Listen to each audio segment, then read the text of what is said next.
Good morning to all. Our next one is Unit 1, first one title. Difference between fundamental rights and directive principles of state policy. அடிப்படை உரிமைகளுக்கும் அரசு நெறிமுறைகளுக்கு கோட்பாடுகளுக்கு இடையேயான வேறுபாடுகள். First ஒன்ல fundamental rights அப்படின்னா அடிப்படை உரிமைகள். It was derived from the constitution of the USA.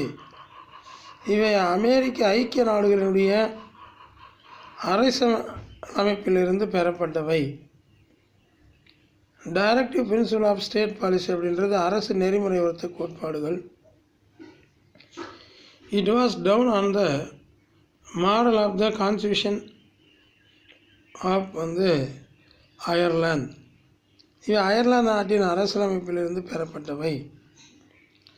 Second ஒன்ல even the government cannot take away or abridge the rights. அரசாங்கத்தால் கூட இந்த உரிமையை சுருக்கவோ நீக்கவோ முடியாது. அப்போ this are my introductions to the government. இவை அரசுக்கு வெறும் அறிவுறுத்தல்களே ஆகும். These are enforceable by a court of law. இவற்றை நீதிமன்ற சட்டத்தால் செயல்படுத்த முடியும். These are not enforceable in any court. எந்த நீதிமன்றத்தாலும் கட்டாயப்படுத்த முடியாது. These have legal sections. இவை சட்ட ஒப்புதலை பெற்றவை. These have moral and political sections. இவை தார்மீக மற்றும் அரசியல் ஒப்புதலை பெற்றவை. This right strengthen political democracy in the country. இந்த உரிமைகள் நாட்டின் அரசியல் ஜனநாயகத்தை வலுப்படுத்துகின்றன. The implementation of these principles ensures social and economic democracy. இந்த கொள்கைகள் செயல்படுத்தும் பொழுது சமய மற்றும் பொருளாதார ஜனநாயகம் உறுதியாகிறது.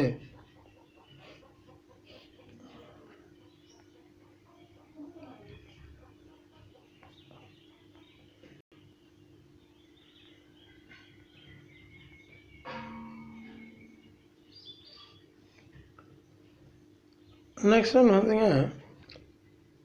Directive principles of state policy.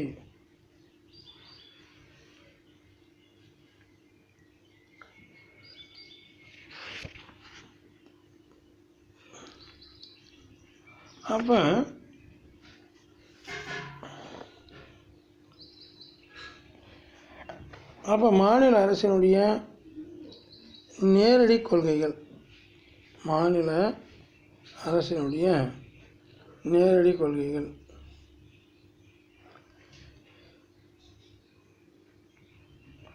The directive principles of the state policy are enacted in Part 4 of the Constitution from Articles 36 to 51.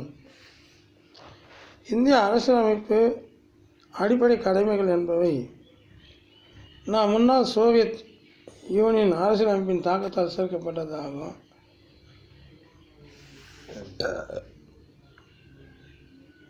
மேலும் 36 முதல் 51 வரை இருக்கக்கூடிய ஆர்டிகல்ஸ் விதிகள் படி இந்திய அரசியல் அமைப்பினுடைய அந்த நேரடி கொள்கைகள் வெளியிடப்பட்டு உள்ளன. The Constitution does not contain any classification of a directive principles. However, on the basis of their content and direction, they can be classified in the three broad categories via socialistic, Gandhian and liberal intellectual. இந்திய அரசியலமைப்பு சட்டப்படி இந்த நேரடி கொள்கைகள் ஏனெனில் இது அடிப்படை நெறிமுறைகள். இது 3 வகையாக நம்ம பிரிக்கிறோம். ஒன்று சமுதாயத்தை சார்ந்த சோசலிஸ்டிக், காந்தியன் ஆனால் காந்தியனுடைய கொள்கைகள். சில லிபரல் இன்டலெக்ஷனாக தாராளமான எழுதுகிறனா கொள்கைகள். These principles are not enforceable by the court. இந்த கொள்கைகளை செயல்படுத்தக்கூடியது அப்படின்னா நீதிமன்றம் ஆகும். But there are a fundamental for the government of the country, the aim at promoting the social welfare of the people. அப்போ ஆனால் ஒரு அடிப்படையான நாடு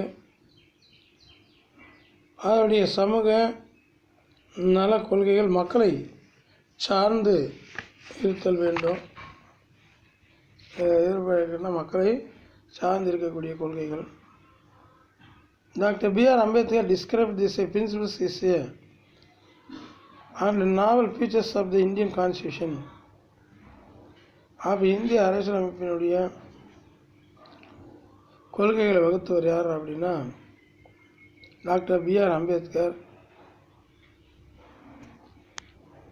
அவருடைய கொள்கைகள் வகுக்க அவரால் தான் இந்த கொள்கைகள் வகுக்கப்பட்டது அரசியலமைப்பு கொள்கைகள்.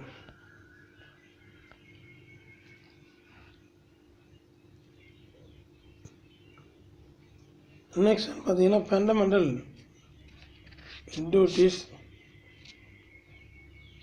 அப்படின்னாங்க அடிப்படை கடமைகள். அடிப்படை என்ன சொல்லலாம், கடமைகள்.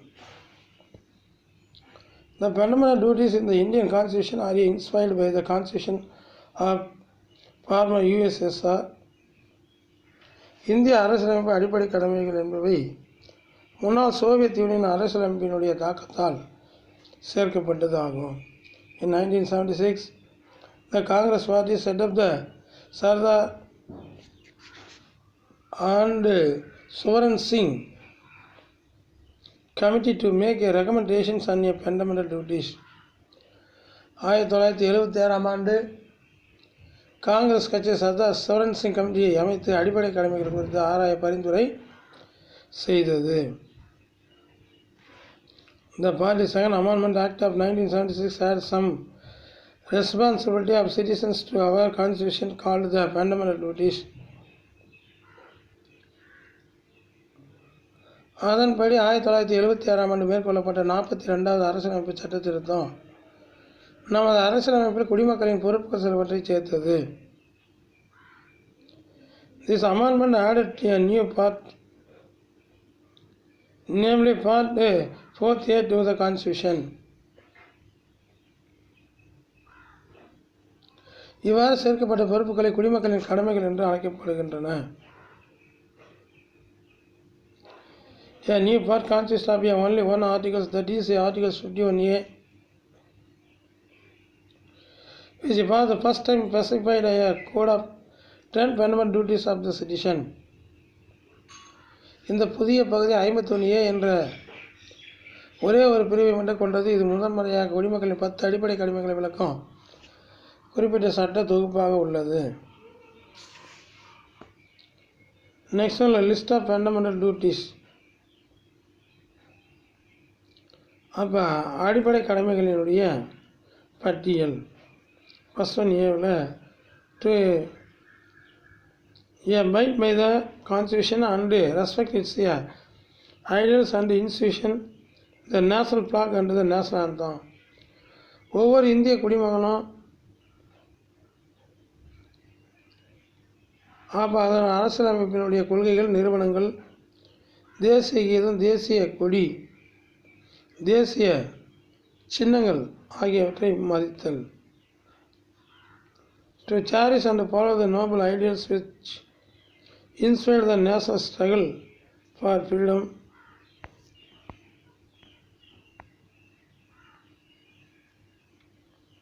சுதந்திர போராட்டத்திற்கு தூண்டுகோலாக அமைந்த உயரிய நோக்கங்களை போற்றி வளர்த்தல்.